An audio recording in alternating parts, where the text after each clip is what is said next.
ಖುಷಿನ ಹೇಗೆ ವ್ಯಕ್ತಪಡಿಸ್ಬೇಕು ಅನ್ನೋದು ಗೊತ್ತಾಗ್ತಾ ಇಲ್ಲ. ನಾನು ಕೂಡ ಇಷ್ಟು ಬೇಗ ನಾನು ನ್ಯಾಯಾಧೀಶನ ಆಗ್ತೀನಿ ಅಂತ ಅನ್ಕೊಂಡಿರ್ಲಿಲ್ಲ. ನಿರಂತರ ಪರಿಶ್ರಮ, ದೇವರ ಆಶೀರ್ವಾದದಿಂದ, ನಮ್ಮ ಗುರುಗಳು, ತಂದೆ ತಾಯಿ ಆಶೀರ್ವಾದದಿಂದ ಅತಿ ಚಿಕ್ಕ ವಯಸ್ಸಿನಲ್ಲಿ ಆಗಿದ್ದೀನಿ. ತುಂಬಾ ಖುಷಿ ಆಗ್ತಾ ಇದೆ sir. Up to BSc degree ಮಾಡೋ ತನಕ ನಾನು ಲಾ ಫೀಲ್ಡ್ ಬಗ್ಗೆ ಯೋಚನೆ ಮಾಡಿರ್ಲಿಲ್ಲ ಸರ್. BSc ಡಿಗ್ರಿ ಆದ್ಮೇಲೆ ಕೆಲವೊಂದು ಇನ್ಸಿಡೆಂಟ್ಗಳು ನನಗೆ ಲಾಗ್ ಬರ್ಬೇಕು ಅಂತ ಪ್ರೇರೇಪಣೆ ನೀಡಿತು. ಆ ಇನ್ಸಿಡೆಂಟ್ಗಳಾದ್ಮೇಲೆ ನಾನು 2017, 18ರಲ್ಲಿ ನಾನು ಎಂ ಕೃಷ್ಣ ಲಾ ಕಾಲೇಜಿಗೆ ಕಾನೂನು ವಿದ್ಯಾರ್ಥಿಯಾಗಿ ಸೇರ್ಪಡೆ ಆದೆ. 20ರಲ್ಲಿ ನಾನು ಪಾಸ್ ಆಗಿ ಔಟ್ಪುಟ್ ಆಯ್ತು. ತದನಂತರ 2021ರಲ್ಲಿ ನಾನು ನನ್ನ ವೃತ್ತಿ ಜೀವನ ವಕೀಲನಾಗಿ ನನ್ನ ವೃತ್ತಿ ಜೀವನನ ನಾನು ಪ್ರಾರಂಭ ಮಾಡಿದೆ. ನಮ್ಮ ಗುರುಗಳಾದ KN ಸುಂದರರಾಜ್ ಅವ್ರ ಬಳಿ ಕಿರಿಯ ವಕೀಲನಾಗಿ ಸೇರ್ಕೊಂಡು 2 ವರ್ಷ ಅವ್ರ ಆಫೀಸ್ನಲ್ಲಿ ನಾನು ಸೇವೆ ಸಲ್ಲಿಸಿದೆ.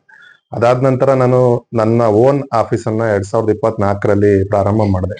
ಎಲ್ಲ ನಮ್ಮ ಸ್ನೇಹಿತರು ಬೆಂಬಲ, ನಮ್ಮ ಹಿತೈಷಿಗಳು ಎಲ್ಲ ಸೇರ್ಕೊಂಡು ನನಗೆ ಆಫೀಸ್ ಮಾಡ್ಲಿಕ್ಕೆ ಬೆಂಬಲ ಕೊಟ್ಟರು. ಅದೇ ರೀತಿಯಾಗಿ ನಾನು ಆಫೀಸ್ ಮಾಡ್ಕೊಂಡು ಪ್ರಾಕ್ಟೀಸ್ ಮಾಡ್ಕೊಂಡು ಮತ್ತೆ ಅದ್ರ ಜೊತೆಲೆ ನಾನು ಜುಡಿಷಿಯರಿಗೂ ಕೂಡ ಪ್ರಿಪೇರ್ ಆಗ್ತಾ ಇದ್ದೆ.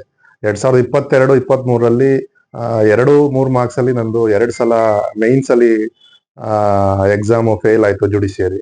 ಬಟ್ ಪ್ರಯತ್ನ ಬಿಡಬಾರದು ಅಂತ ನಿರಂತರವಾಗಿ ನಾನು ಮಾಡ್ಲೇಬೇಕು ಅನ್ನೋ ದೃಢ ನಿರ್ಧಾರ ಇದ್ರದಿಂದ 2025ರಲ್ಲಿ ಎಕ್ಸಾಮ್ ಕಾಲಾಯ್ತು ಫೆಬ್ರವರಿನಲ್ಲಿ.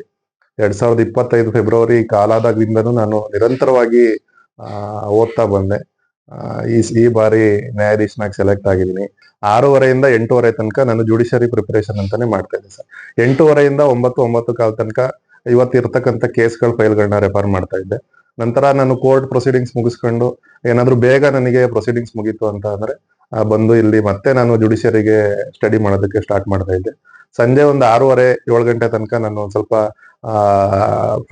ಫ್ರೆಶ್ ಅಪ್ ಆಗಿ ವಾಕ್ ಎಲ್ಲ ಮುಗಿಸ್ಕೊಂಡ್ ಬಂದು 7:30 ಮತ್ತೆ 9 ಗಂಟೆ ತನಕ ನಾನು ಜುಡಿಷಿಯರಿಗೆನೆ ಪ್ರಿಪೇರ್ ಆಗ್ತಾ ಇದ್ದೆ ಸರ್. ಸ್ಫೂರ್ತಿ ಅಂತ ಹೇಳೋದ್ಕಿಂತ ನಮ್ಮ ಅಕ್ಕ ತುಂಬಾ ಆಸೆ ಪಟ್ಟಿದ್ಲು. ಸಾಕಷ್ಟು ಜನ ಜಡ್ಜ್ಗಳನ್ನ ನೋಡಿದೆ ಸರ್. ನನಗೆ ಇಲ್ಲಿ ತುಂಬಾ ಇಷ್ಟ ಆಗಿ ಅಂತಂದವರು PCJ ಕೋರ್ಟ್ ಅಲ್ಲಿ ಫಸ್ಟ್ ಕಂಚಿ ಮಾಯಣ್ಣ ಗೌತಮ್ ಅಂತ ಇದ್ರು.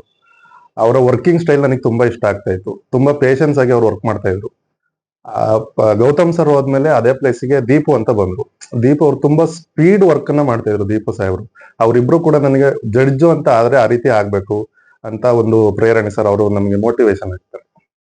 ಅದನ್ನ ನಾನು ಜಡ್ಜ್ ಆಗ್ಲೇಬೇಕು ಅನ್ನೋದಕ್ಕೆ ಮೂಲ ಕಾರಣ ಅದೇ ನನ್ನ ಲೈಫಲ್ಲಿ ನಡೆದಂತ ಕೆಲವು ಇನ್ಸಿಡೆಂಟ್ಗಳು. ನನ್ನ ಮೇಲೆ ಸುಮ್ನೆ ಸುಳ್ಳು ಅಲಿಗೇಷನ್ಸ್ ಗಳು ಮಾಡಿದ್ರು. ಮುಂದೆ ಹೋಗ್ತಾ ಇದಾರೆ, ಇವ್ರನ್ನ ಏನಾದ್ರು ಮಾಡಿ ತಡಿಬೇಕು ಅನ್ನೋದು ದೃಷ್ಟಿನಲ್ಲಿ ಹಿತಶತ್ರುಗಳು ಅನ್ಬೋದು, ಅವ್ರನ್ನ ಜೊತೆಲೆ ಇಟ್ಕೊಂಡು ಕೆಲವು ಮೋಸಗಳನ್ನ ಮಾಡಿದ್ರು. ಅವ್ರಿಗೆಲ್ಲ ಪಾಠ ಕಲಿಸ್ಬೇಕು ಅಂತ ಅಂದ್ರೆ ನಾನು ಜಡ್ಜ್ ಆಗ್ಲೇಬೇಕು ಅಂತ ಹೇಳಿ ಈ ಫೀಲ್ಡ್ ಆಯ್ಕೆ ಮಾಡ್ತಾರೆ.